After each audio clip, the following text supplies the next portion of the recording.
Hello friends, स्वागत है आपका हमारे यूट्यूब चैनल मेडिकल नॉलेज में। तो आज का टॉपिक है डिप्रेशन। कि डिप्रेशन है क्या, व्हाट इज़ डिप्रेशन। जैसा कि हम जानते हैं, डिप्रेशन अवसाद भी बोला जाता है हिंदी में, या अवसादरा विकार। इसमें लोगों को एक सैडनेस फील होती है या दुखी रहते हैं, सामान्य रूप से आनंद का अनुभव करने में कठिनाई होती है। इसे ही हम डिप्रेशन बोलते हैं। यदि आप अपने आसपास या आप खुद को अगर ऐसा फील हो रहा है कि आप किसी भी ऐसी चीज़ जिससे खुश होना चाहिए उससे भी खुश नहीं हैं, तो समझिए ये डिप्रेशन का एक लक्षण है। ज़रूरी नहीं कि ये डिप्रेशन हो, बट ये डिप्रेशन का लक्षण हो सकता है।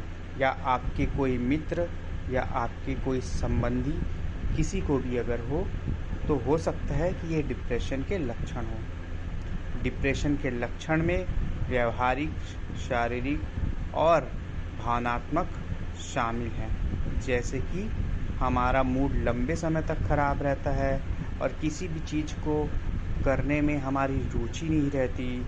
और जैसे कि हम जाना चाहते हैं कि किसी पार्टी में जाना चाहते हैं, एग्जाम्पल के लिए किसी शादी पार्टी में जाना चाहते हैं, तो वहाँ भी नहीं जा पाते क्योंकि हमको ऐसी जगह जाने में मन ही नहीं लगता। इसके अलावा डिप्रेशन में थकान और बहुत ही लेज़ी फील होना, यानी हमें बिल्कुल भी कुछ भी करने का मन नहीं होता, इस टाइप की हमारी फील होती है। हमको फोकसिंग करने में बहुत परेशानी होती है, ध्यान केंद्रित करने में या कोई भी निर्णय लेने में बहुत ही परेशानी होती है।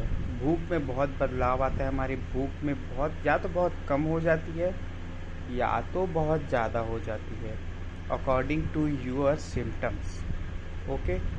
और इसमें कुछ और भी समस्याएं हैं जो कि बहुत ज़्यादा पेचीदा बोल सकते हैं और डेंजरस बोल सकते हैं। जैसे कि मृत्यु या आत्महत्या की जो विचार आते हैं वो बहुत ही बुरे हैं, जो डिप्रेशन के जो लक्षण हैं। तो हम डिप्रेशन में की बात करेंगे तो हम ये कितना आम हो सकता है। लोग अक्सर डिप्रेशन से पीड़ित होते हैं, उनको पता भी नहीं होता कि वे डिप्रेशन से पीड़ित है। पर अगर उनको थोड़ा सा भी हमारे द्वारा एक लक्षण, सिम्टम्स बता दिया जाए कि हाँ भाई इसमें डिप्रेशन होता है आपको, तो वो उसको ऊपर फोकस करके डॉक्टर से सलाह कर सकते हैं। और डॉक्टर से सलाह करना ज़रूरी है। अगर आपके डेली लाइफ स्टाइल में प्रॉब्लम आ रही है तो ज़रूर आपको डॉक्टर से सलाह करनी चाहिए, क्योंकि डिप्रेशन एक ऐसी चीज़ है जो कि आपको बार बार परेशान करेगी आपके डेली लाइफ रूटीन में।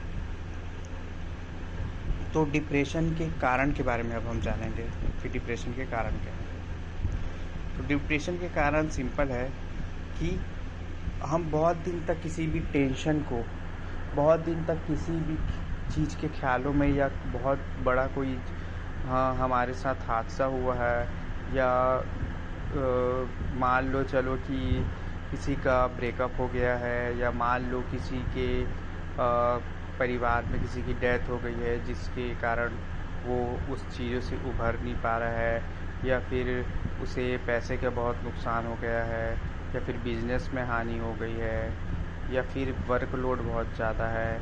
ऐसी बहुत सारी चीज़ें हैं जिसके कारण डिप्रेशन होता है।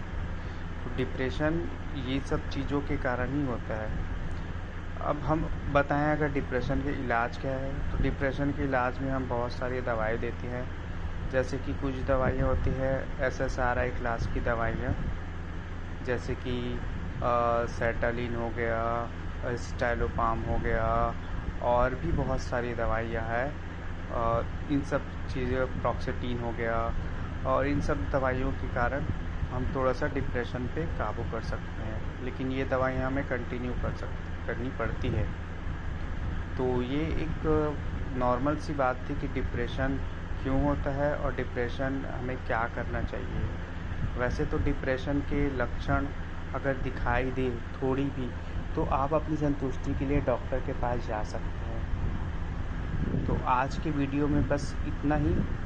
अगले टॉपिक में हम बात करेंगे कि डिप्रेशन के साथ साथ एंजाइटी, जिसके लक्षण बहुत ज़्यादा होते हैं, जिसे हम पैनिक अटैक भी बोलते हैं, तो डिप्रेशन के साथ एंजाइटी, उसके बारे में हम बात करेंगे और उसमें वो क्यों होता है और उसके लिए हमें क्या सावधानियां रखनी चाहिए, क्या फिज़िकल एक्टिविटी करनी चाहिए और साथ में हमें कौन सी मेडिसिन लेनी चाहिए जिससे कि वो कम से कम हमारे डेली रूटीन को प्रभावित ना करे और हम बहुत अच्छे से अपना डेली रूटीन कर सकें और धीरे धीरे ये दवाइयाँ छूट भी जाती हैं। तो आज के लिए बस इतना ही, मिलते ही अपने नेक्स्ट वीडियोज़ में। तब तक के लिए नमस्कार, थैंक यू।